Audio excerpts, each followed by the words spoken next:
Shaosheng we के पट्टी कर रही होती है। वो कहती है क्या अभी भी दर्द हो रहा है? वुई कहता है अब नहीं। आई एम श्योर तुमने मेरे पेरेंट्स के डिवोर्स के बारे में सुना तो होगा, पर चिंता मत करो, मैं तुम्हें बस अपनी मदर से मिलवाना चाहता था सगाई से पहले। फ्यूचर में तुम्हें उनसे मिलने की कोई भी जरूरत है ही नहीं। शाओशेंग कहती है मुझे डर नहीं लगता, तुम्हारी मदर सिर्फ बीमार है, बट उन्होंने कुछ भी गलत किया ही नहीं। जिसने उनकी जिंदगी खराब की वह उस पर्सन का फॉल्ट है। वही कहता है चैंग मार्केस मुझे अच्छे से ट्रीट करती है, बट मैं उनसे नफरत और बदतमीजी करता हूँ। पूरी दुनिया कहती है कि मेरे पास दिल है ही नहीं, इसलिए मैं हार्टलेस हूँ, अच्छा बेटा भी नहीं हूँ। शाओशेंग कहती किसने कहा कि तुम अच्छे बेटे नहीं हो? अच्छे बेटे तभी होते हैं जब उनके पेरेंट्स काइंड होते हैं। ये तो शुरू से ही पेरेंट्स की गलती है, बट बच्चे अपने आप को ब्लेम क्यों करते हैं कि वो लायक है ही नहीं? जी शेंग मुझे पता है तुम हार्टलेस पर्सन नहीं हो, और तुम चिंता मत करो अपनी मदर के लिए। मैंने देखा वो मिस्टर मैडम हु को कैसे ट्रीट कर रहे थे, वो उनका अच्छे से ख्याल रख लेंगे।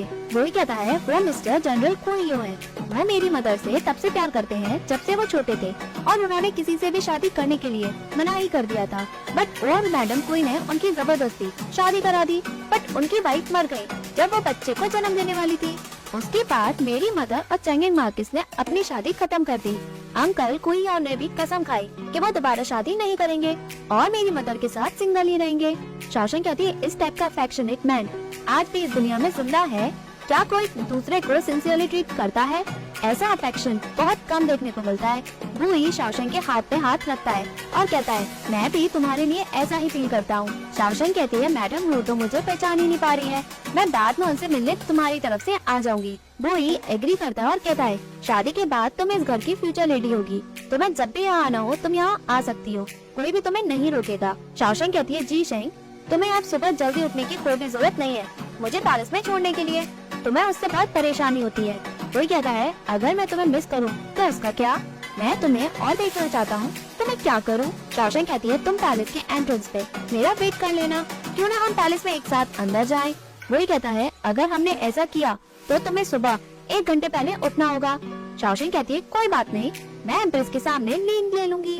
वही हंसता है और कहता है और जब तुम चांगकुई पैलेस में एम्प्रेस से सीखोगी इससे तुम्हारी स्टडी में प्रॉब्लम हो जाएगी, वो भी मेरी वजह से।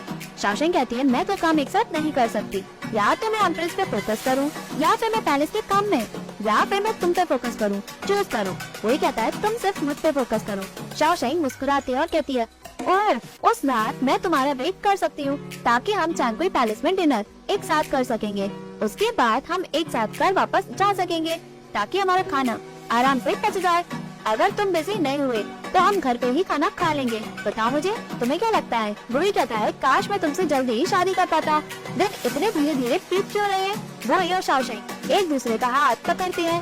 वही कहता है शाओशेंग क्यों ना हम कल ही सगाई कर लें, क्या सोचती हो तुम? शाओशेंग एग्री करती है। वही कहता है ठीक है, मैं बस तुम्हारे साथ मजाक कर रहा था, 3 दिन के अंदर हम सगाई कर लेंगे, कल सगाई करना जल्दबाजी होगी, मैं सोचूंगा कि ये 3 दिन जल्दी बीत जाए ताकि मैं खुश हो जाऊं। शाओशेंग कहती है इतना खुश होने की जरूरत नहीं है, जब मेरा रिश्ता तय हुआ था हमने बहुत लोगों को इनवाइट भी किया था, बट वो रिश्ता खत्म। वही एकदम से शाओशेंग को किस करता है।